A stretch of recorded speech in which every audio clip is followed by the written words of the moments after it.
Bab 27, Cari hiburan di pondok pesantren.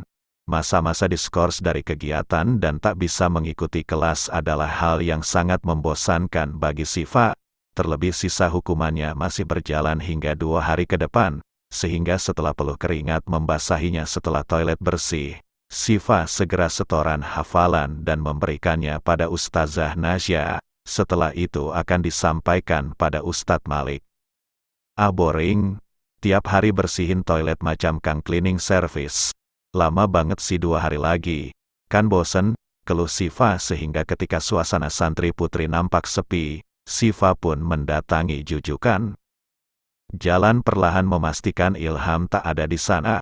Karena hari ini Ilham sedang mengurus acara bazar yang akan diadakan esok hari.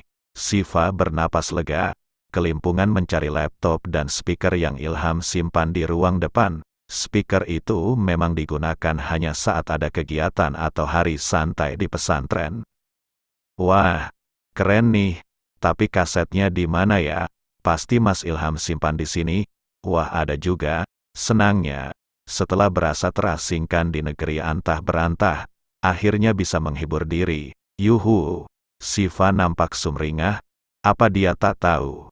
Jika menyalakan musik saat jam pelajaran itu melanggar aturan, namun merasa aman karena itu dijujukan, makanya gadis itu santuy sekali. Apaan nih lagu religi semua sih? Lagu barat mana nih? Siva pun terus mencari keberadaan lagu barat yang ternyata nyempil di satu karet yang berisi lagu barat semua. Wah, ini dia. Apa aja nih? Justin Bieber, Ed Sheeran, Adele, Ed Sheeran aja deh.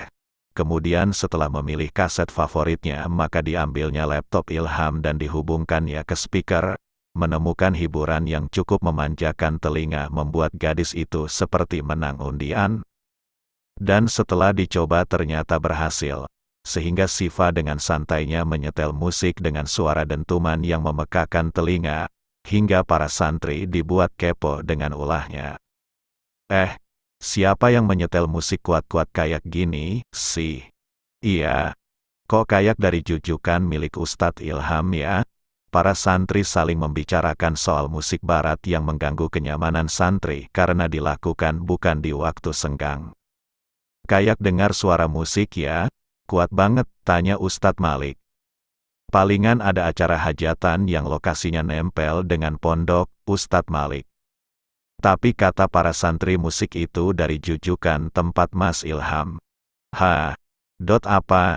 Masa sih? Kejut Ustadz Ilham sehingga teringat istrinya yang saat ini dihukum membersihkan toilet. Harusnya yang Ilham inginkan meski tak ikut kelas karena diskors. Gadis itu harusnya tetap menitipkan materi lewat temannya. Namun apakah benar itu adalah ulah Siva, istri nakalnya? Saya coba tengokin dulu. Ilham pun keluar dari ruang guru kemudian dengan langkah tergesa menuju ke jujukan yang ternyata sudah dipadati para santri yang tak enak hati untuk mengetuk pintu, namun cukup menarik perhatian. Siva masih asyik berjoget ria dengan irama musik yang memekakkan telinga, ditambah pakaian santainya dengan tank top dan celana setengah paha. Masya Allah, kencang banget musiknya. Kirain ada hajatan, ternyata memang dari jujukan. Kejut Ilham sehingga membelah kerumunan dan hendak masuk ke jujukan, namun sayangnya gadis itu menguncinya. Assalamualaikum dek. Sayang, buka pintunya. Mas mau masuk, ucap Ilham seraya mengetuk pintu. Sementara Siva yang telinganya disumpal earphone pun ikut tak mendengarnya, masih asyik berjoget mengikuti irama musik.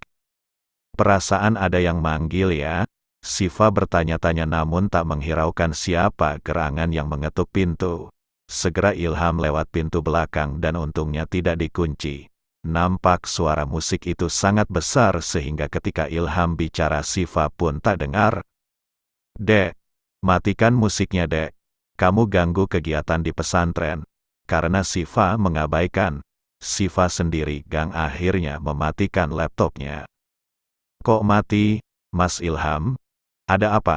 Ada apa? Buka earphone ini. Sehingga Siva membuka earphone-nya. Adek setel musik kuat-kuat tapi adek gunakan ini. Iya. sahut Sifa santai sehingga Ilham menarik telinga istrinya. Au, sakit dek, boleh mendengarkan musik, tapi ada waktunya, saat ini pondok sedang dalam kegiatan belajar mengajar, jadi hormatilah, dek, nasihat Ilham dengan menarik telinga Sifa kuat-kuat. Sudah itu pakaiannya Sifa pun menggoda Iman sekali. Hanya memakai tank top dan celana sependek paha, padahal harusnya itu baju dinas ketika Ilham minta jatah. Aku bosan mas, makanya aku dengerin musik, lagian aku kan masih diskors sampai besok. Dek, jika diskors itu maksudnya supaya kamu menyadari kesalahanmu, bukan nambah parah, dek, dan Ilham makin menarik telinga gadis itu. Au, udah sakit, mas, jangan diulangi lagi ya. Insya Allah, sehingga Ilham pun melepaskan telinga gadis itu dan melihat beberapa kaset yang ada. Adek bongkar-bongkar di box punya mas. Ya, abisnya aku bosan, dan aku juga sedih mas. Sedih kenapa sayang? Ini pertama kalinya aku nggak ikut kejuaraan balapan, yang udah sering diselenggarakan di sirkuit. Aku selalu menang dan saat ini aku harus terkurung di sini, ungkap Sifa yang ternyata masih belum bisa move on dari profesi yang sudah mengharumkan namanya. Dek, percayalah jika adek bersungguh-sungguh untuk mengejar cinta Allah, maka nanti Allah akan mudahkan segala kesulitan adek. Tapi ini kayak hukuman mas, di saat aku bebas melakukan apa yang aku suka, terus Abi masukkan aku ke sini. Ini bukan jalanku Hiks. Sifa menangis terisak membuat Ilham iba. Mas paham, tidak mudah berubah dalam waktu sekejap dek. Semua butuh proses yang panjang, menguras emosi bahkan air mata, tapi adek harus bersyukur itu tandanya Allah masih sayang sama adek, masih ingat sama adek. Rasa sayang gak selalu dalam bentuk kenikmatan dek, tapi juga bisa dalam bentuk ujian yang maksudnya agar adek ingat pada Allah. Allah sedang cemburu karena adek jarang ingat padanya. Ingat sayang, Allah selalu punya cara untuk membuat hambanya ingat padanya. Salah satu contohnya ya, yang sedang adek jalani saat ini, imbu Ilham lagi. Iya, aku udah menyelesaikan hukumanku. Mas, apa besok aku bisa ngaji lagi? Bisa, tapi besok kegiatannya adalah bazar. Dek, adek satu kelompok dengan Dina. Jadi adek bisa kerja sama menjual apapun yang masih ada nilai jualnya. Oh, apa acara ini terbuka untuk umum? Iya, acara ini terbuka untuk umum selama 1 hari. Oh kayak gitu mas? Oke, ucap Sifa. Ada apa ini? Kamu berencana kabur lagi? Ya, kalau iya, mas kurung kamu di toilet selama seharian. Hukum terus aja, mas nih suzon terus sih. Protes Sifa.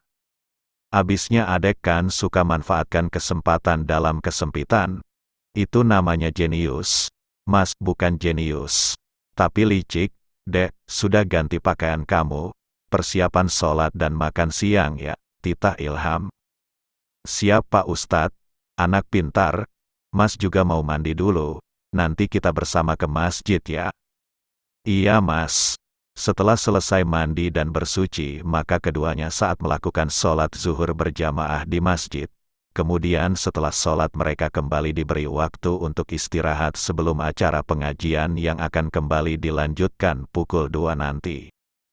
Dina dan yang lain bernama menjual makanan nanti di bazar, dan mereka sudah bersiap sejak sore ini. Dibantu arahan dari Ustazah Nasya, maka mereka memilih menjual camilan dan minuman. Nas, nanti kamu bagian jaga sama nawarin makanan ya. Kita juga kok, ucap Dina. Aku ikut aja deh. Katanya acara dibuka untuk umum kan? Tanya Sifa mencoba memahaminya. Iya, kita jagain kamu nanti. Aku takutnya kamu kabur, seloro Afia. Astaga naga, takut amat sih. Lagian aku mau kabur kemana, ucap Sifa. Takutnya, kan kamu hobi kabur-kaburan, sahut Medina. Tadi ngapain namu bikin masalah nyetel musik kuat-kuat di Jujukan? Edisi bosan, sahut Sifa sekenanya. Jangan bikin ulah lagi, nanti kamu dikurung di kamar mandi mau. atau disuruh mempelajari mushaf Al-Quran sampai pusing? Mau, tanya Dina. Loh, emang itu hukumannya? Din, Siva menatap Dina, rupanya memang itulah hukumannya. Terbayang satu hari di toilet, boleh keluar saat sholat, jadi apakah di toilet? Macam bertapa saja tak boleh keluar, namun jika hukuman ya harus dijalani. Makanya Siva tak mau dan menjauhi itu. Udahlah, aku nggak mau ngomongin itu. Ya udah, berarti sesuai planning ya, ucap Siva. Iya sayang, sahut Medina, dan Afia yang tiba-tiba memeluk Siva membuat gadis itu tertawa kegelian.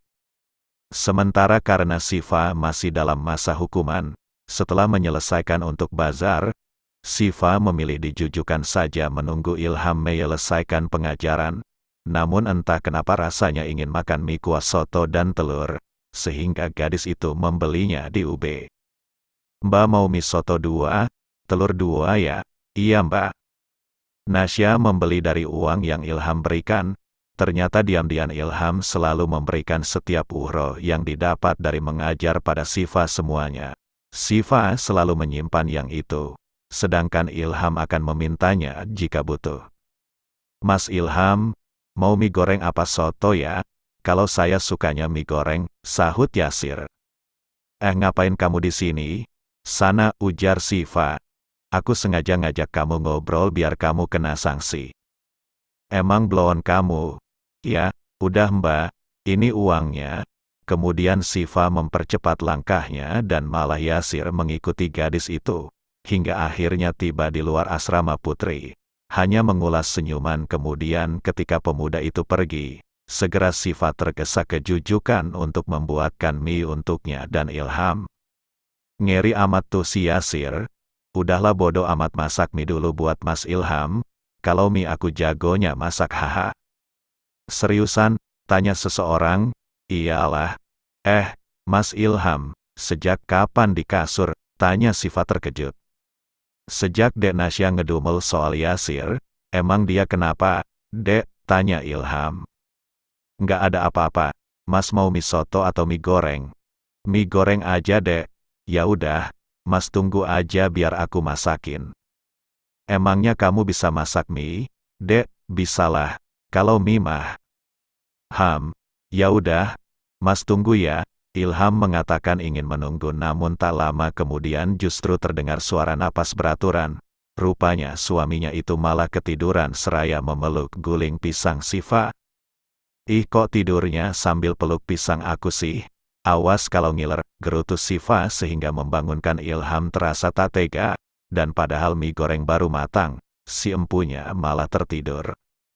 Sayangnya Siva tak bisa pegang ponsel, jika bisa sudah difotonya Ilham dan akan diupload olehnya ke medsos, dengan caption ketika Ustadz tampan kelelahan dengan istri nakalnya. Siva hanya tersenyum.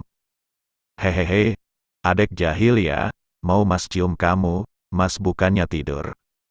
Mas cuma merem, Dek. Sahutan Ilham masih parau karena merasa sangat ngantuk setelah tahajud semalam, tak tidur lagi, ketambahan setelah pergulatan panas semalam membuat Ilham tak bisa tidur lagi. Mas, mie-nya udah matang, makan dulu, nanti kalau dingin gak enak. Suapin Dek di?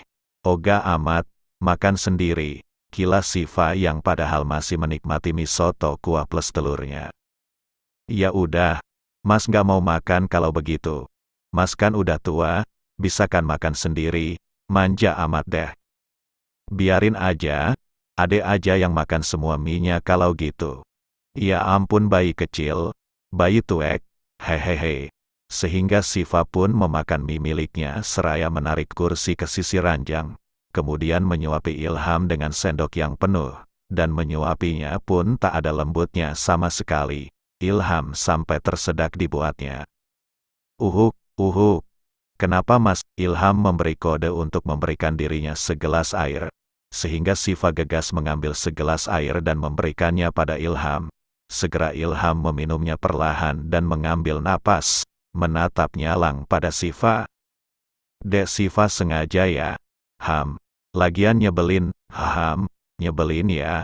Tukas Ilham sehingga menggelitik perut Nasya tanpa ampun. Hahaha. Udah mas, aku baru makan, nanti keluar lagi. Katakan dulu, sudah mas Ilham yang ganteng, ogah. Ya udah, mas nggak akan melepaskan adek. Mas, udahlah, liris Siva yang akhirnya lepas dari cengekeraman Ilham yang membuatnya kesal. Sudah mas Ilham yang ganteng, iya sayangku. Sehingga Siva pun menyuapi bayi besarnya itu daripada Ilham kembali menyerangnya. Ilham nampak tersenyum setiap kali suapan demi suapan mie goreng Siva layangkan ke mulut Ilham. Adek bisa juga ternyata masak mie instan. Enak loh mie-nya, ucap Ilham. Kalau masak mie aku emang bisalah. Kalau nasi goreng gimana? Udah bisa belum? Bisa sedikit. Lain kali masakin mas ya, boleh. Boleh. Setelah itu Ilham memegang jemari tangan gadisnya. Menyodorkan mulutnya lagi minta dielap mulutnya. Dek, elapin mulut mas. Dek, pakai apa? Pakai mulut adek. Menang banyak, hehehe. Kemudian Ilham mengambil tisu dan mengelap mulut Siva, memandangnya dengan penuh cinta hingga gadis itu salah tingkah. Adek cantik sekali, mas sayang sama dek Siva, ucap Ilham. Siva berpikir, ada apa dengan pemuda di hadapannya ini? Apakah barusan dirinya mengatakan cinta, sehingga Siva pun mengangguk, sehingga Ilham merengut, kenapa Siva hanya tersenyum dan tak balas mengatakan cinta juga? Dek, cuma senyum, nggak mau menimpali gitu, menimpali apa? Hah, terserah adek lah, besok bazar mau jual apa, dek? Jualan makanan mas. Aku diminta buat nawarin juga. Sama aja dek, besok mas lihat jualan adek ya, Ham. Sehingga perlahan tapi pasti Ilham pun menghabiskan mie goreng yang sudah Siva buatkan. Tenang juga akhirnya pemuda itu tak lagi marah padanya. Sehingga setelah selesai makan mie maka persiapan untuk sholat asyar. Siva dan Ilham pun berjalan bersama untuk sholat jamaah di masjid. Siva masih punya hutang 1 hari lagi untuk setoran surat pendek pada Ustadz Malik. Usai sholat asyar di masjid, Siva pun menuju ke asrama putri lagi untuk mengejar materi yang tertinggal seraya menunggu sholat maghrib.